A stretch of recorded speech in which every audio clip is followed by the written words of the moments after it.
बिहार का बजट जो है वो पेश किया गया है और ये सरकारी पन्नों पर झूठ और जुमलों की स्याही से लिखा हुआ भाषण जो है माननीय उप मुख्यमंत्री सम्राट चौधरी जी ने पढ़ा है, मगर इससे जमीनी सच्चाई कुछ और है, वास्तविकता कुछ और है।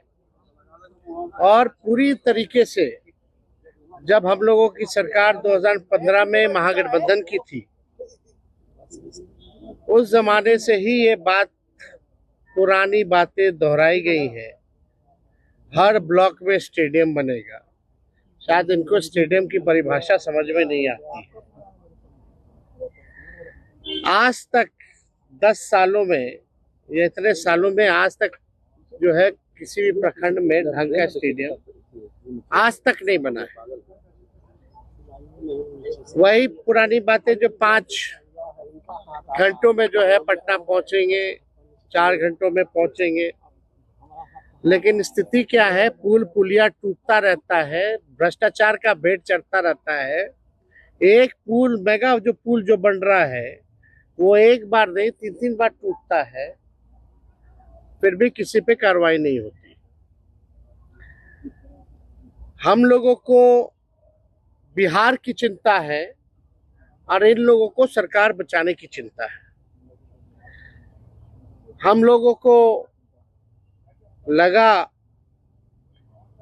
कि इस आखिरी बजट में जो इस मौजूदा सरकार जो एनडीए की सरकार है नीतीश कुमार जी के नेतृत्व में, ये इन लोगों का आखिरी बजट है। अब ये लोग दोबारा सत्ता में आने वाले लोग नहीं।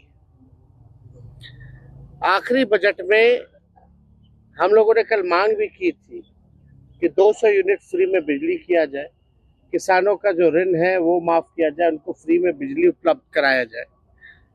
माई बहन मान योजना के तहत कम से कम 65% ऐसी महिलाएं जिनको खून की कमी है।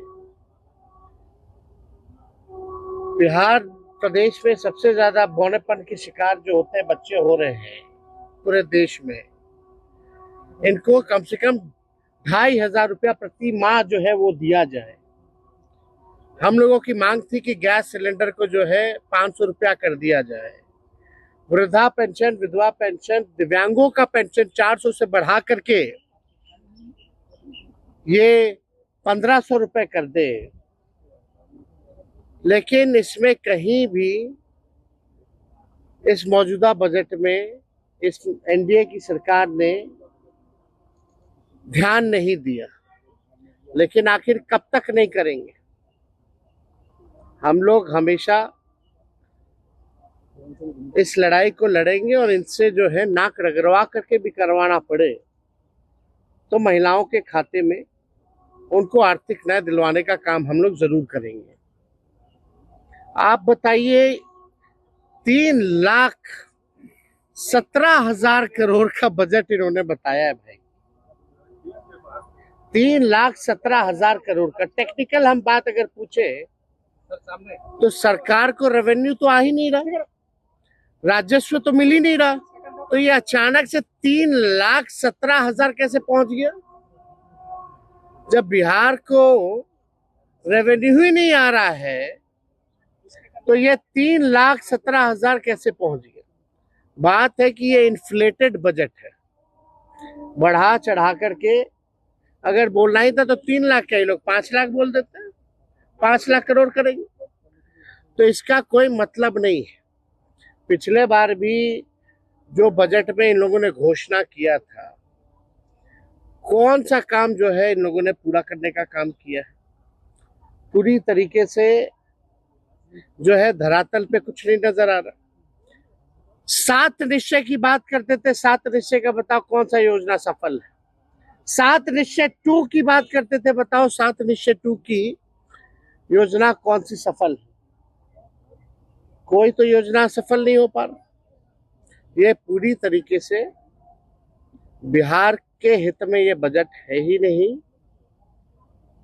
ये केवल कागजों पर जो है ये बजट जो है केवल रह जाएगा, जैसा कि हम लोगों ने पूर्व में भी देखा है। केंद्र सरकार ने धोखा दिया, बिहार के साथ सौतेला व्यवहार किया है।